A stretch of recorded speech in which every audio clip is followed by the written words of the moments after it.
નમસ્કાર મિત્રો, વિડીયોમાં તમારું સ્વાગત છે। તો મિત્રો, અત્યારે હાલની ખૂબ જ મોટી અને દુઃખદ ખબર સામે આવી રહી છે। ત્યારે મિત્રો તમને જણાવી દઈએ કે અમદાવાદનો આ બ્રિજ તોડી પડાશે।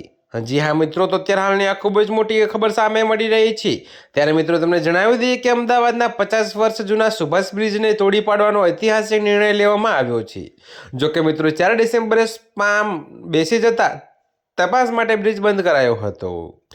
જો કે મિત્રો અત્યારે હાલની આ ખૂબ જ મોટી ખબર સામે મળી રહી છે। ત્યારે મિત્રો તમને વધુમાં એ પણ જણાવી દઈએ કે આઈઆઈટી ફુરકી અને અન્ય નિષ્ણાતોના રિપોર્ટ મુજબ જૂની ટેકનોલોજી અને ટ્રાફિકના ભારણ સામે રિપેરિંગને બદલે નવો બ્રિજ બનાવવો સુરક્ષિત છે। તો મિત્રો ટૂંક સમયમાં અહીં અત્યાધુનિક 4 લેન બ્રિજનું નિર્માણ થશે। તેને મિત્રો આ અંગે એએમસી દ્વારા આજે જાહેરાત થઈ શકે છે। તો મિત્રો અત્યારે હાલ માટે આટલું જ। મળીશું નવી અપડેટ સાથે। અને જો તમને મારા વિડીયો પસંદ આવતા હોય તો વિડીયોને લાઇક, કોમેન્ટ, શેર અને અમારી ચેનલને સબસ્ક્રાઈબ કરવાનું ભૂલતા નહીં મિત્રો।